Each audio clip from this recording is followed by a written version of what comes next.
Yuneec Typhoon Q500 4K, a very fine 4K camera for the ground and the sky. Camera options for your average consumer drone are limited to either a mount for a GoPro or similar camera or a built-in camera that is permanently attached to the drone.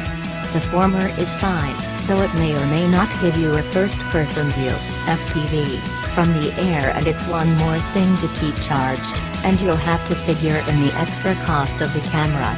The latter, however, means you've got no upgrade path should a better camera come along, and it can only be used with the drone. Yuneec's Typhoon Q500 4K is not your average drone. Slung from the belly of the $1,300 quadcopter, £960 2,200 Australian dollars, is a 4K resolution camera combined with a 3-axis anti-vibration gimbal. When not in the air, the camera and gimbal system can be quickly removed and attached to the included Steady Grip, a battery-powered handheld mount that lets you use the Typhoon's camera on the ground. Combined with an iPhone or Android smartphone, you can completely control the camera and see what you're shooting. Yuneec makes an updated and improved version of the Steady Grip called Action Cam with a built-in rechargeable battery and the Q500 4K CGO3 camera. The DJI Inspire 1 series takes a similar approach, but it's targeted at professionals and starts at about $2,700 for the drone, and the handheld camera mount is an additional $270. The Typhoon Q500 4K is a better option for beginners, giving you an aerial and ground imaging solution that, while maybe not as feature-filled as some competing models, does what it does very well. The Q500 4K is big. Not like how does that thing get off the ground? Big, but next to the relatively compact DJI Phantom 3, it's big. The diagonal motor-to-motor measurement is 390 mm for the Phantom compared to the Typhoon's 510 mm. The size does make it easier to spot in the sky from a distance, but you're not sliding the Q500 4K easily into a backpack for a trip to the park. Instead, Yuneec packs everything into a large, sturdy case. Along with the drone and its camera, you'll find 2 batteries and a charger, 2 sets of propellers, the ST10 Plus controller, a neck strap and sunshade, a cable to use the charger in a car, and a Steady Grip handheld mount. Unfortunately, Yuneec used styrofoam inside the case instead of something a bit more long-lasting. The styrofoam is representative of the design and build quality on the whole. It's a good package overall, but lacks some polish.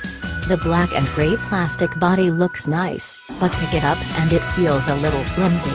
It's great that the camera can be removed, but to do it you have to keep plugging and unplugging this small cable and pushing in a plastic tab, both of which I feel might not last with frequent use. Nothing that's a deal breaker, but a little disappointing. The controller for me is definitely a plus, though.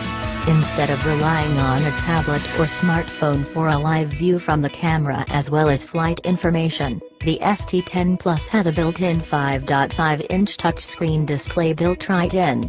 There's a bit of lag between the camera and screen, so I wouldn't recommend flying by FPV alone, but for setting up shots and giving you telemetry data at a glance it's great. It also means you only have to worry about having the controller charged, not a second device. Having the fixed screen does mean you can't go with a larger tablet display, but since the drone doesn't support waypoint navigation where a larger screen to set up an autonomous flight path comes in handy and FPV flying isn't a great idea, it's not a big loss. The controller also has buttons for starting and stopping video recording and snapping photos and sliders for setting the camera angle and limiting overall climb, descent and directional speed. A switch lets you move between flight modes, Smart, Angle, and Home. Smart mode is made for beginners.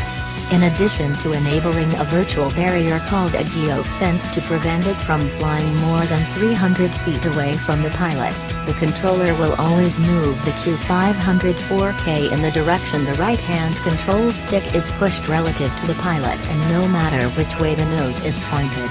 It's fine if you've never flown before and you use it just to get a feel for how the quadcopter will fly, but I don't recommend using it much beyond that.